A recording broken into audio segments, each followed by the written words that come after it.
Mesdames, Mesdemoiselles, Messieurs, bonsoir et bienvenue dans Fait la vie.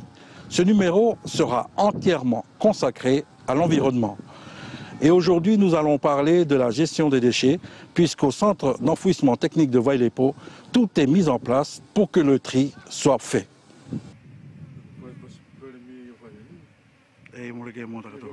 Le projet Intègre, juste pour rappel, c'est un projet qui est financé par l'Union européenne sur le 10e Fonds européen de développement et qui est mis en œuvre par la CPS en collaboration avec l'ensemble des partenaires ici sur le territoire, puisque c'est à l'initiative du territoire que les thématiques ont été dégagées et que le plan d'action a été mis en œuvre.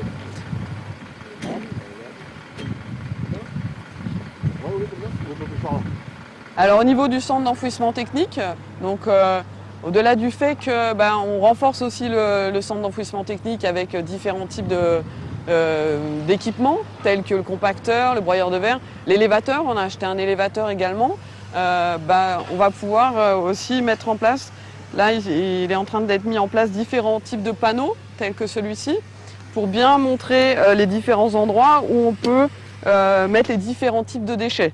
Et il y aura un endroit avec des poubelles qui sont un tout petit peu plus grandes que celle-là, où les gens pourront aussi mettre leurs déchets triés directement au CET.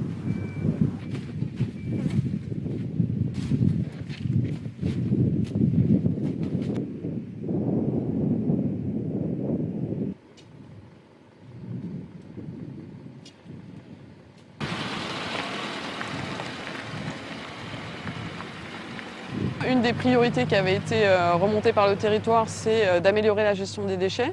Donc en partenariat encore une fois avec les différents acteurs et dont le service de l'environnement. Donc là au niveau de la gestion des déchets, on avance bien, puisque vous pouvez voir derrière les différentes poubelles qui ont été mises en place. Il en existait déjà 4, on en a mis à peu près presque une quinzaine en place, il en reste encore à mettre. Et puis ces unités de tri seront appuyées par des affiches qui sont encore à finaliser. C'est des affiches pour expliquer un petit peu qu'est-ce qu'on doit mettre dans les différents containers, dans les différents bacs de tri, avec des bacs de tri aluminium, verre, pile et plastique. Donc, dans le cadre d'Intègre également, on a acquis une machine, un compacteur, pour l'aluminium et le plastique, puisqu'il faut compacter ces déchets-là une fois qu'ils ont été triés pour pouvoir les exporter. Et on est en train d'acquérir également un broyeur de verre, qui va réduire le verre vraiment en sable, qui pourra être utilisé directement sur le territoire pour la construction des routes ou pourquoi pas pour la réhabilitation des plages. Les déchets dangereux, on a signé un contrat avec une société qui est spécialisée dans l'exportation de déchets dangereux en Nouvelle-Calédonie. Donc ces déchets vont être traités en Nouvelle-Zélande, mais on a besoin de l'accord de 5 pays parce que le bateau fait un transit justement par ces pays-là. Donc il nous faut leur accord sur le transit des déchets dangereux. Donc le but c'est d'exporter l'ensemble du stock historique d'huile usagée et des batteries. Le projet Intègre est également sur un autre front, celui de la sensibilisation, ce qui explique sa présence dans les écoles, aux côtés des associations comme Café Falais qui diversifient ses activités afin de montrer les bons gestes aux jeunes générations. Alors c'est vrai que l'ensemble des projets et surtout les projets sur la gestion des déchets sont accompagnés par des projets de sensibilisation, différents types de projets, que ce soit dans les écoles ou avec le lycée par exemple, puisqu'il y a le spot sur la gestion des déchets qui a été fait par le lycée d'État qui passe maintenant sur les antennes de Wallis Première, et puis avec les écoles ou les associations sur le ramassage de déchets dans les îlots. Après on pèse les déchets, on voit pareil de la même manière pour compacter ces déchets et après penser à l'exportation. Donc ces projets de sensibilisation sont très importants pour faire passer le message au niveau des élèves et puis après on espère au niveau des familles. Ça c'est le chewing-gum de qui ça? On va le mettre avec le papier. Oui, parce qu'on ne peut pas enlever. Sinon on laisse un peu ouvert, oui voilà. Tu l'ouvres un peu comme ça. Et puis il y avait des mégots. Ça c'est les chewing-gums. Oui mais tu sépares un peu. Les chewing-gums, vas-y mets. Vous en avez mis combien? Là, et dans le troisième, c'est des déchets végétaux. 3 chewing-gums. vert. Voilà, l'herbe. On met avec le papier. À ton avis. Oh, mais tu vas pas mettre tout ça, kaolé tout. On avait dit, il y a aussi les petites branches cassées là. Oui, Voilà. ils sont Ah, dedans. d'accord. Donc tu le mets d'un côté, tu mets sur un côté. Tu peux m'expliquer en fait ce que vous êtes en train de faire? Alors ce qu'on fait, c'est on fait des trous pour mettre des déchets et aussi pour qu'ils se dégradent. Voir la dégradation, à peu près combien de temps ça met pour se dégrader. Il y a divers types, il y a le plastique, l'aluminium, les boîtes de conserve, et puis on n'a pas mis de pile vu que ça prend quand même un temps, 9800 ans. 9800 ans, donc c'est quand même énormément. Vous en savez déjà beaucoup sur ce genre de déchets-là? Oui, maîtresse nous a bien instruit dans cette matière, vu qu'elle s'occupe de la science dans l'école. Cette année, j'ai eu l'occasion, et je remercie d'ailleurs tous mes partenaires, à savoir qu'il y a l'ADEC et puis aussi le service de l'environnement, mais aussi l'association Café Falais, qui m'ont beaucoup aidé justement à réaliser mes sorties, comme celle que j'ai réalisée avec mes élèves récemment à Lilo, justement pour voir les différents déchets qui sont emportés par le courant, mais aussi les déchets locaux qui sont entassés à Lilo. Donc, grâce justement à ces partenaires-là, j'ai pu réaliser en quelque sorte et atteindre quelques objectifs. Alors, j'imagine que le premier objectif est de sensibiliser aussi ces enfants. Comment réagissent-ils par rapport à ce projet? Mais c'est vrai qu'au départ, ça semble anodin, mais après là, à cette période-ci de l'année, c'est devenu un automatisme pour eux. Par exemple, dès qu'on se promène dans la cour et qu'ils voient un déchet, ça y est, ils le mettent directement à la poubelle. Et après, c'est à eux aussi de donner le bon exemple aux plus petits, puisqu'ils sont les plus grands de notre école. Donc, mais sinon, ils sont très motivés, ils sont très dynamiques pour le projet. La connaissance du clavier ou de la souris, c'est pas automatique. Il faut qu'ils... Claude Bonneau, bonjour. Vous êtes le président de l'association Café Falais qui se diversifie et qui se lance maintenant dans la protection de l'environnement. Parlez-nous un peu de votre projet. Alors ce projet, il est né l'année dernière. On avait déjà fait une offre à l'ADEC de participer dans le cadre du partenariat avec eux pour inciter les professeurs des écoles à sensibiliser les enfants au retraitement des déchets. Dans le cadre du projet Intègre, il nous semblait intéressant donc, de soutenir ce projet, puisque la culture, c'est aussi l'environnement fait partie des cultures. Il est important que le territoire soit protégé, donc les enfants et surtout eux, parce que c'est eux qui sont l'avenir de l'île, qui prennent conscience de tous ces déchets. Donc on veut une opération concrète. Alors nous avons fait cette proposition à l'ADEC. Le plastique, toujours un contact, les sachets de chips. Et donc Simona, donc institutrice, donc professeure des écoles de Ninive, donc a répondu. Elle était intéressée puisqu'elle travaille avec sa classe sur le projet de traitement des déchets.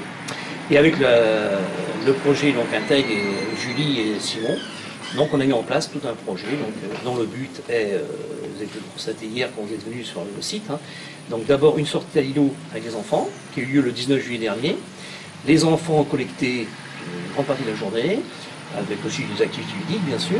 Ils ont commencé à faire quelques ateliers sur place avec Julie et Simon notamment. Et puis là, donc 10 jours plus tard, donc hier après-midi, donc sur le terrain de l'école, ils ont fait un enfouissement des déchets.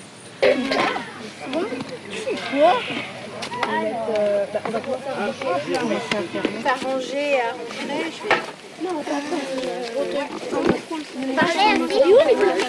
Alors pourquoi ces enfouissements? L'objectif c'est que les enfants prennent conscience qu'un objet que l'on jette concernant la nature, il ne se dégrade pas tout seul, enfin il ne se décompose pas naturellement. Donc ils ont fait plusieurs petits trous avec différents déchets. Et là, ils vont, dans 1 mois, 2 mois, 3 mois, rouvrir les trous pour voir quel est l'état de décomposition des déchets. Et l'application de Café Falais dans l'environnement est quand même assez puissante. Oui, donc ça... Depuis l'année dernière. Voilà, depuis l'année dernière, donc on a une collègue, donc là, Françoise, qui est avec nous, qui s'intéresse beaucoup à ce sujet. Et donc, moi je suis tout à fait partant pour qu'on se lance aussi dans ce projet-là, puisque c'est quand même novateur sur le territoire, et puis donc c'est porteur pour l'avenir de ce territoire, dans le sens où c'est vrai que les enfants ont besoin réussir à le détruire et que ce déchet ne pollue pas gravement la nature. D'autre part, comme le service du territoire, l'environnement a mis en place des poubelles.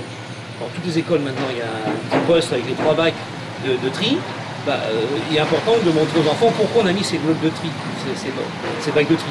Sinon, ils vont apparaître ces 3 poubelles. Bon, s'il n'y a pas une sensibilisation, une éducation donc, à ce qu'est le tri, bon, ils voient que c'est une nouveauté, mais ils ne peuvent pas percevoir vraiment la portée de cette nouveauté.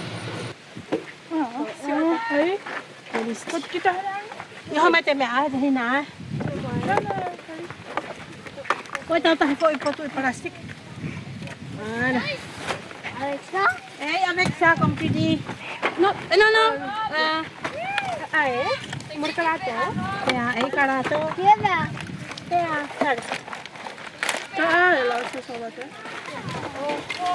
Déjà donné le nom du groupe auquel j'appartiens et tout le groupe de Wallis appartient, c'est le groupe Focolari ou bien Mariapoli. Voilà pour démarrer. Cela signifie que nous sommes à Wallis et que à chaque mois, nous recevons notre parole de vie qui vient de Rome. Non seulement une parole de vie qui vient chaque mois, mais nous avons également une pensée du jour qui circule le monde entier, nous permettant de s'en approprier et puis d'essayer d'être fidèles pendant la journée, au quotidien et le mois, bien sûr, quand on y arrive. Mais nous essayons, nous faisons en sorte qu'on arrive à suivre assez fidèlement la parole de Dieu, expliquée et commentée par notre mouvement partant de Rome.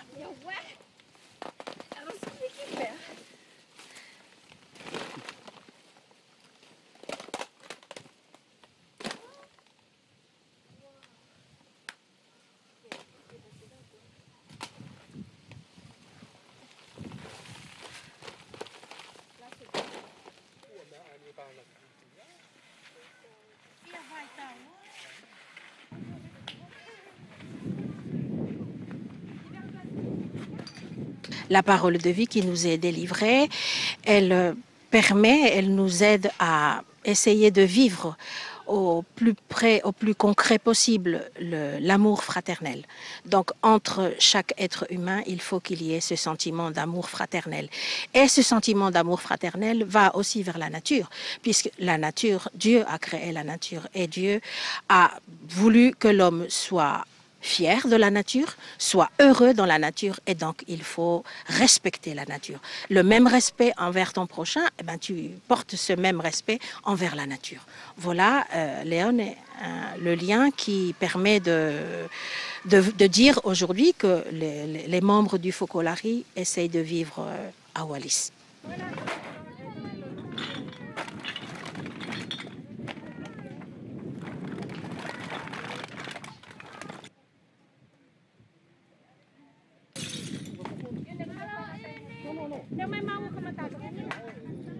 Et en fait, tout ça, c'est un chantier un dépotoir. Cela fait donc 1 an que le projet sur l'environnement a été lancé depuis la Mariapoli 2015 qui engage tous les jeunes, surtout les filles, puisque c'est le projet des filles. Ce projet-là consiste à prendre conscience de cette nature qu'il faut respecter et donc il faut essayer de la protéger et de la nettoyer en quelque sorte. Donc nous avons commencé l'année dernière par toutes les opérations commencent au nord, dans la Grande Île et puis dans les îlots en face. Nous avons commencé donc à partir de ces endroits-là et cette année nous nous dirigeons vers les plages comme le nettoyage qui se réalise ce matin.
continuons dans le tri de déchets? C'est parce que au retour de l'Australie, où on a exposé où les filles ont exposé le projet aux autres jeunes du Pacifique, nous avons pris conscience que voilà, il faut s'approcher de l'environnement et leur dire nous sommes là et l'environnement qu'est-ce qu'il nous propose? Eh ben, il faut faire le tri. Et donc notre leader Jean-Paul est donc allé voir les responsables qui ils leur ont dit que voilà, il faut faire le tri de cette manière. Et ainsi, nous avons pu commencer le tri depuis le début de cette année. Et ce tri-là ne se limite pas que dans les rassemblements collectifs, dans la récolte collective. Le tri collectif consiste à engager les membres que nous sommes, eh bien, à commencer le tri soi-même à la maison, puisque l'objectif de toute cette opération-là, c'est de commencer soi-même, chez soi.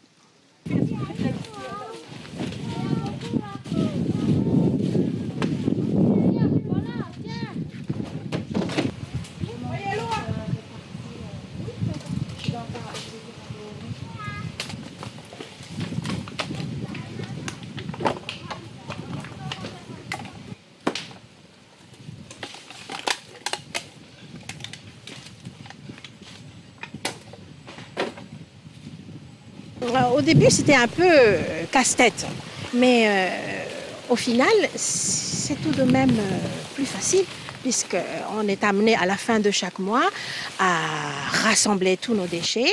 Au début, on refaisait le tri, et puis au deuxième rassemblement, ça commençait à aller mieux. Et maintenant, je pense que dans l'ensemble, quand les jeunes et les parents apportent leur sac de déchets, la plupart, c'est déjà trié. Et nous continuons ce tri, non seulement collectivement à chaque vacances, mais également après chaque mois. Nous nous retrouvons, comme je l'ai dit à l'instant, après chaque mois, nous nous retrouvons chez notre leader pour trier, vérifier, peser et relever les masses de chaque catégorie pour finir faire le transport jusqu'au CET.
Bon, le premier sac, 12 800. 12 kg 800. 7 kilos. 7. 28 kilos.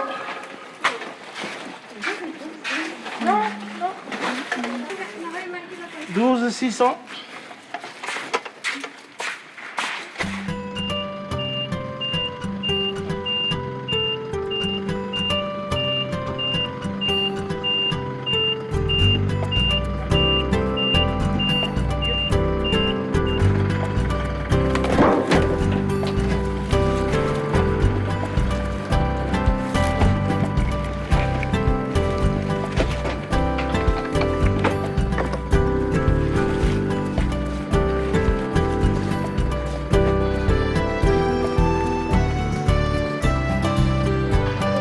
Nous sommes actuellement en cours d'élaboration d'une convention avec le service de l'environnement. Et lors de nos 3 dernières campagnes, nous avons vu qu'à chaque fois, nous avions beaucoup de déchets, de sacs de canettes, aussi bien de canettes, de ferraille, d'aluminium, de plastique. Et à chaque fois, c'était 6 voitures qu'il fallait charger. Et comme le chef de service de l'environnement nous avait parlé de leur nouveau camion, nous avons fait appel à leur aide. Et maintenant, ils nous mettent à disposition leur camion à chaque fois qu'on fait des campagnes de ramassage.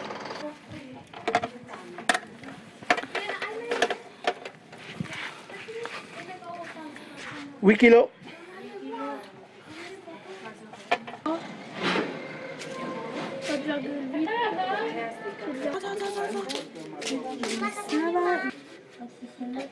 « 50,6, 126,2. » Mais non. 334. Mais non. C'est là 334,2.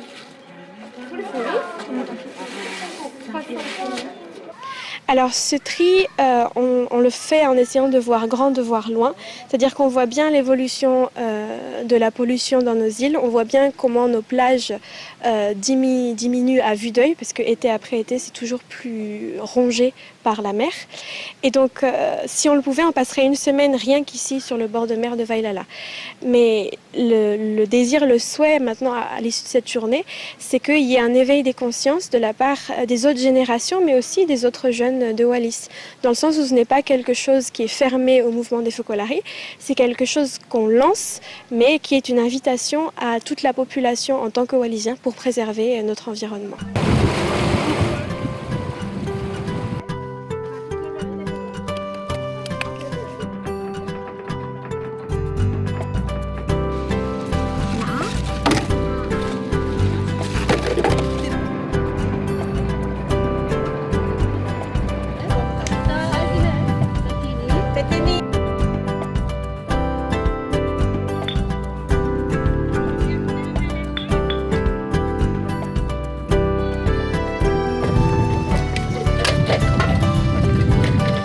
Après réflexion, on s'est dit que voilà, on va avancer dans le projet. Et de quelle manière? Eh bien, en allant rencontrer notre chefferie. Pourquoi nous nous sommes dirigés vers notre chefferie? C'est parce que tout simplement, nous avons besoin de leur aide.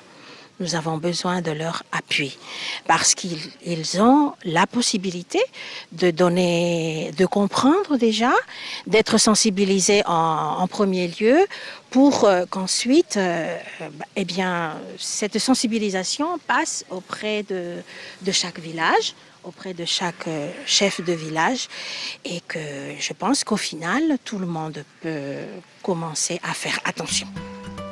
Et à la prochaine.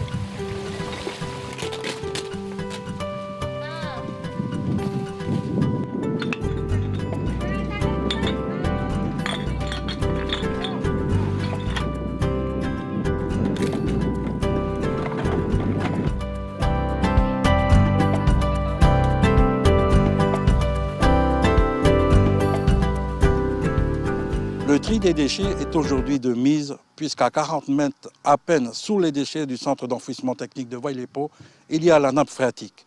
Merci à tous de nous avoir suivis. Rendez-vous la semaine prochaine. Au revoir.